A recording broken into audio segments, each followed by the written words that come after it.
Hello, welcome to Workplace Wake Up. I'm Jen Shaw.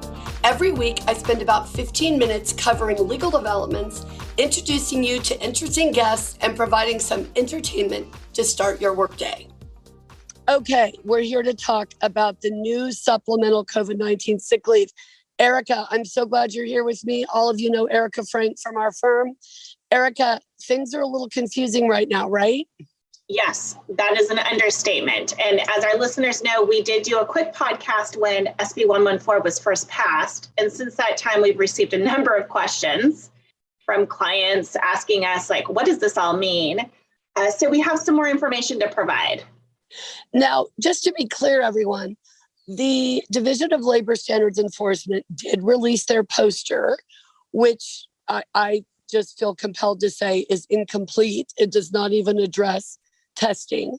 The FAQs don't provide much more guidance, although we did get some clarification. Part of the problem here is that we've got a bill that was rushed through the legislature, and then we have FAQs, and that's it. We don't have any other way to interpret what the legislature's intent was. Now, we do have SB 95, which was last year's version of COVID-19 Supplemental Sick Leave. But this year's bill, as you already know if you listened to our last episode, is a lot different. And it contains some aspects that I don't think employers are going to be that excited about. Right. So, Jen, let's talk just about a few things that we thought it was important for employers to know about, because as they know at this point, the compliance date was February 19th, 2022. So you mentioned the notice, which means if you're listening now and you have not posted that notice or transmitted it electronically to your employees, please do so once you finish listening to our podcast, because it's really important that you do so. So a couple of things, Jen. One of the questions that I know you've received is whether SB 114 applies to employees that work remotely outside of California. That's right. And don't I wish we had a clear answer to that question? The short answer is we don't think so. And that's based on a lot of different provisions of the law and the way California law has interpreted some other provisions. The key really is that the employer has employees in California. Now, all 26 of them don't have to be in California, right? So the idea is the employer has 26 or more employees, at least one of whom is in California. Obviously, with remote work, this is challenging, Erika, because how do we count somebody who works for a company, for example, that's only located in California? They moved to Utah during the pandemic. They're reporting into the California office. They very well may be treated as a California employee. You all are going to need to talk to your lawyers about this because there are a lot of different factors that go into that analysis. The bottom line that we want you to take away today, though, is if you're an employer with 26 or more employees and you have one of them who either reports to California or actually lives in and resides and works in California, you're going to be subject to AB 114. Awesome. Okay, let's talk briefly about these two buckets of time. And, different law firms describe them differently. We've been saying buckets because this just seems to be the easiest way to describe it. But employees are entitled to up to 80 hours of COVID-19 sick leave. However, what's different this time around is that 80 hours is divided into two buckets, each bucket with up to 40 hours. And I know this has caused some confusion. Now, there's two different qualifying reasons for each bucket. Jen, can you just summarize each bucket? Absolutely. So the first bucket is what we're used to from SB 95. You are subject to a quarantine or isolation order.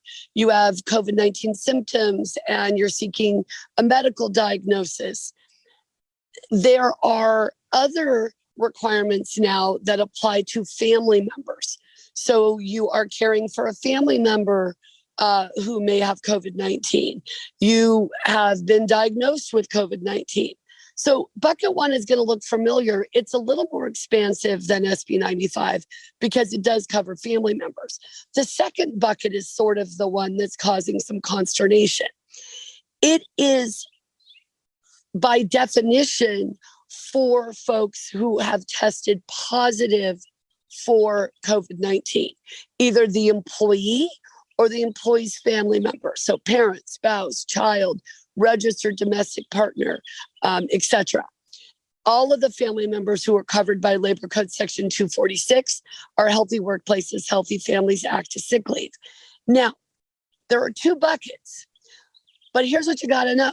Employees get to choose which bucket they want to use.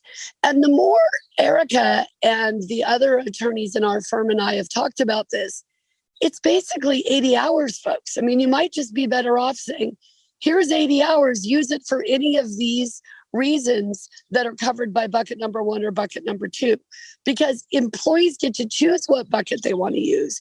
And this is something, if you listen to our webinar last week, I want to make sure you all understood, because I think it was a little bit confusing. Right now, if somebody tests positive for COVID, they are subject to the California Department of Public Health's isolation and quarantine guidance. That means that they have to stay home for at least 5 days, whether or not they are vaccinated. So what that means is somebody who tests positive right now is going to be covered under category number one of the first bucket, which is you're subject to an isolation or quarantine order. Now, at some point before this law expires on September 30th, 2022, that isolation or quarantine guidance might change. But for now, if you test positive, you are automatically going to isolate or quarantine for 5 days. So you're going to be covered under bucket number one, no matter what. So this is why we've sort of decided that for many of you, it's going to make sense to just give everyone 80 hours and tell them you can use the 80 hours for these purposes, all of the reasons covered by category number one, and then the testing requirement for category or bucket number two. That's right. And just to be clear, the way the law is stated and the way the labor commissioner has interpreted the law, the employee, however, gets to decide, do I want to use my 40 hours of time because I tested positive, or do I want to use bucket 140 hour, the catch-all, because I fall under that CDPH guidance, quarantine and isolation? Well, that's right. And one of the reasons why it's an interesting issue is because you can't get documentation for leave taken under the first bucket, but you are entitled to proof of a COVID-19 test. Certainly, if they want more than 5 days off, more than the 40 hours, you're going to get a test. There's some question about whether you might be entitled to the test, even if it's the initial request they make for leave. We were hoping the FAQs would make that clear, and they haven't. So this is one of the reasons why we're saying, look, when you get to this point of how you want to actually administer the sick leave, one of the things that we do in our firm is try to provide our clients and our friends guidance on how to practically implement these rules. So it's one thing for us to tell you what the statute says or what the FAQs say, but we want you to know what the heck you're supposed to do with them. And so for some of you, you really probably want to consider doing that one bucket, just full 80 hours. Now, of course, that's 80 hours for your full-time employees, however you define your full-timers. So in our office, for our staff, full-time is defined as 37 and a half hours a week. They're still going to get 80 hours. And really important thing to note, too, as far as the document retention requirements and record keeping for COVID-19 supplemental sick leave tracks what's required under the mandatory sick leave. So employers should be familiar with that. But I'm so glad you mentioned documentation, Jen, because there are provisions of the bill, particularly as it relates to bucket 2, that allows an employer to request proof of a COVID-19 test. And we have, the two tests, if you will, the initial test that showed that the employee tested positive, and then the option for the employer to require the employee to test at day 5. What I want to ask you about, however, is if an employee sends the employer, let's say, a screenshot from their cell phone of their rapid COVID-19 test result, does that screenshot or does that documentation become medical information that the employer needs to retain and treat as they would any other medical documentation? Probably so, Erika. Right? Right. And that's the thing that's a little tricky for folks because it doesn't seem like medical documentation.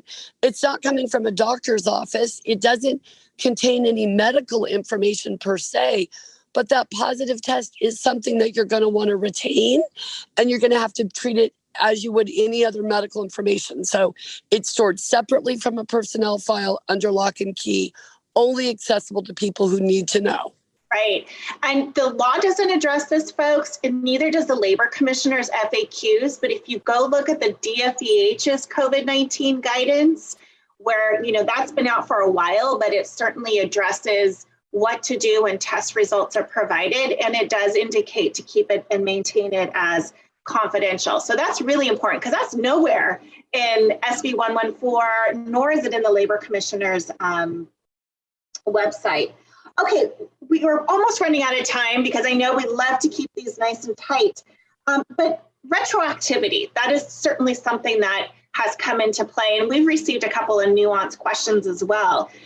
Just let's quickly break it down for our listeners. The timing is very important here. We know that the law was signed on February 9th. Employers needed to begin complying on February 19th, and it was retroactive to January 1st. So it's like back to the future, 2022. That's right.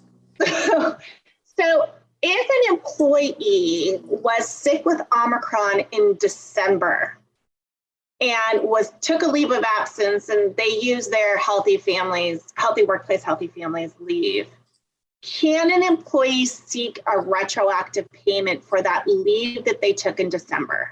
Not in December. It's got to be after January 1. Now, we had a question from a client, that an employee who tested positive on December 31st, but didn't take any time off until January 1. Well, they took time off for COVID on January 1, so they're covered. That's a great example. Great example. Okay, next, the ability to request retroactive leave. We know now that the timing has to be within, January 1st, 2022, moving forward into 2022. What about if someone was sick with a cold, they thought maybe it was COVID, nothing was ever verified? We know that the symptoms are so similar. What are the reasons for which an employee can obtain retroactive payment? So only for the same reasons that they could actually take the sick leave now. Now, certainly remember that one of those provisions under bucket number 1 is you have symptoms that may be related to COVID-19 and you're seeking medical diagnosis. So if you think you've got COVID and you go to the doctor and it takes you 2 days to get an appointment, those 2 days are going to be covered by SB 114. When you get the negative result that says, hey, you don't have COVID, now you're not covered by SB 114. And now you're just taking time off because you got a cold. Okay, there's a lot here. All right, as we wind up, Jen, what are the two really key takeaways that we want our listeners to remember once they're done listening to us chat about this law? What are a couple of key takeaways that you could provide them? So one of the things is you need a policy. I've talked to a lot of folks who are saying, well, why do you need a policy? Because we're in a situation where we've got FAQs, we've got the law, because you have to decide how you're going to do this, folks. You have to decide how you're going to implement it. Where are people going to provide the notice? How are you going to store the documentation? So you need policies and procedures. The other thing I really want you to know is there's a lot of controversy about all of these rules. And I know we all have our own personal views, but you don't want to be caught in the crosshairs on these kinds of compliance issues. These are the things that can really get you into trouble. So when we're talking about requirements of the labor code, and of course, this is now one of them, we now have a new provision of the labor code, 248.6, right? When we think about that, the first thing that should come to your mind are 4 letters that are dreaded by employers. PAGA, PAGA, right? These can be PAGA claims. So we've got to be really careful about compliance. I know we've all got our views and perspectives, but don't make this harder on yourselves. get it done. Get your policy done, get your procedures done, and focus on taking care of your business, taking care of your people, taking care of your clients, and doing the right thing. Thank you, Jen. Oh, thank you, Erika. And thank you, everyone, for listening to us.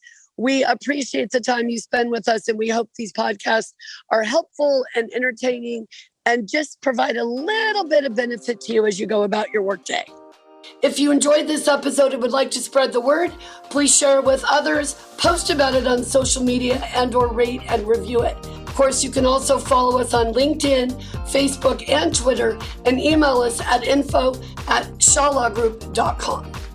Workplace Wake Up, including its guests and hosts, do not provide legal advice in this podcast.